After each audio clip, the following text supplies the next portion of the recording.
Hello everyone. Previous video we have learned about DDL and DML commands. Now we learn about some keywords like distinct, all, between, in, all. These all are the operators. तो सबसे पहले हम देखेंगे distinct के बारे में. Distinct क्या करता है, जो डुप्लीकेट रोज है उनको वो हटा देता है. जैसे कि आपके टेबल में मान लो कोई एक स्टूडेंट का टेबल है, एक स्टूडेंट के टेबल में नेम होंगे जैसे अमन, अमित. तो अगर हम डिस्टिंक्ट ना लगाते हैं तो ये तीनों की तीनों रो रिटर्न करेगा. अगर हम डिस्टिंक्ट लगा देंगे तो ये अमन की सिर्फ वन टाइम ही रिटर्न करेगा. तो ये दो ही नाम शो करेगा, अमन एंड अमित. तो ये यूज होता है डिस्टिंक्ट का. उसके बाद में just 1 minute. Now that all. अब ऑल अगर हम यहाँ लगाते हैं, अब ऑल लगाओ या ना लगाओ कोई फर्क नहीं पड़ता है, लेकिन ऑल लगा रहे हैं मतलब जो भी डुप्लीकेट रो है वो उसको भी रिटर्न करता है. मतलब यहाँ पे 2 बार अमन है तो वो 2 बार अमन को शो करेगा, फिर अमित को शो करेगा. दैट मीन्स कि अगर हम ना भी लगाए तो कोई फर्क नहीं पड़ेगा ऑल को.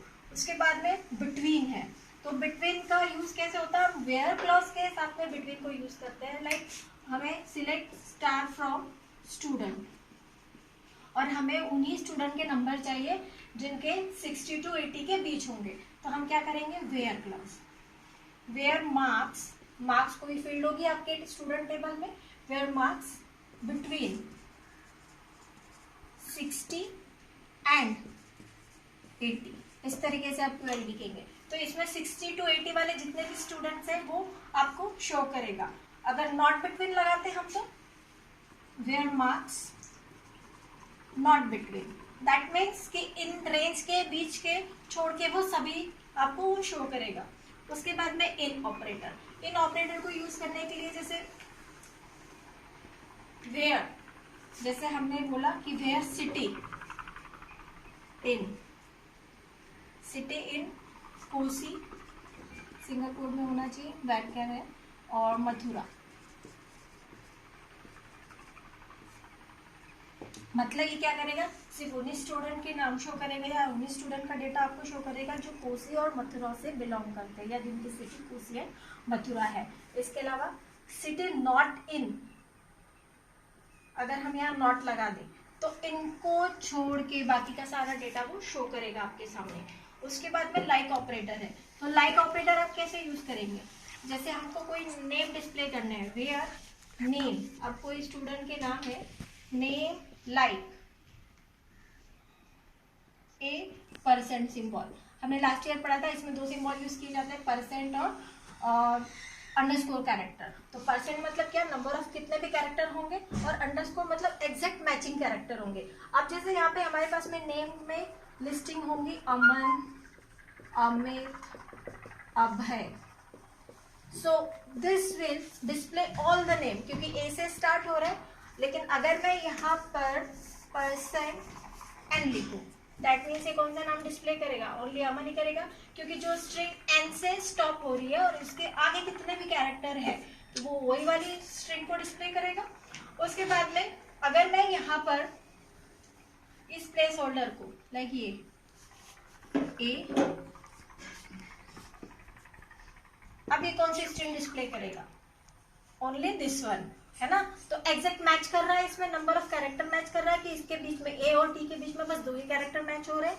तो इसमें स्ट्रिंग यही मिल रही है. दैट मीन्स कि ये यही वाली शो करेगा. अगर हम यहाँ पे नॉट लगा दें, नॉट लाइक, तो ये क्या करेगा, सिर्फ इसको छोड़ के बाकी सबको शो करेगा वो. आई होप आपकी समझ में आया होगा. उसके बाद में है इज नल. इज नल क्या करता है कि जो भी नल वाली रोज है वो आपको डिस्प्ले करेगा. अब जैसे स्टूडेंट के टेबल में हमने देखा कि कहीं पे एड्रेस जो है वो वेयर एड्रेस इज नल, तो जिसका एड्रेस नल होगा वो वही वाली रो रिटर्न करेगा, है ना. उसके बाद में डिस्क्राइब कमांड है. डिस्क्राइब कमांड का क्या यूज है कि टेबल का स्ट्रक्चर हमको देखना है तब हम डिस्क्राइब कमांड यूज करते हैं. तो डिस्क्राइब को हम कैसे लिखते हैं, DESC and table name. This is the syntax of the describe command. Like this हम ऐसे लिखेंगे दैट DESC, मान लो टेबल नेम है स्टूडेंट, तो we will write like this semicolon, then enter. तो आपको ये टेबल आपके डेटाबेस के अंदर जैसा भी ये टेबल बना होगा ये आपको शो करेगा कि column first, column second and column third, फिर उसकी डेटा टाइप क्या है, उसमें कोई कंस्टेंट आपने लगाया है या नहीं लगाया, वो सभी आपको शो करता है। उसके बाद में performing simple calculation. Performing simple calculation we use with the select clause. तो सिलेक्ट क्लॉज में हम कैसे लिखेंगे, लाइक दिस, सिलेक्ट, हमें जैसे सिंपल कोई कैलकुलेशन करना है, like 4 into 3, so it will return 12. It is very simple. After that, column analysis. Column analysis मतलब अगर आपके टेबल में मान लो आपका ये स्टूडेंट का टेबल है, स्टूडेंट के टेबल में है roll number, name and address, ये आपके फील्ड्स है इस टेबल में। तो आपको इस नेम को स्टूडेंट नेम ऐसा शो करना है जब आपका डेटा रिटर्न करता है डेटाबेस। तो आप कैसे लिखेंगे कि select name as single quote के अंदर स्टूडेंट नेम, ये नेम अलाइज हुआ, मतलब जब आपको डेटा शो करता है वो आपको इस फॉर्म में डेटा, मतलब कॉलम की हेडिंग आपको दिखाएगा, student name from student. Got it? Finish.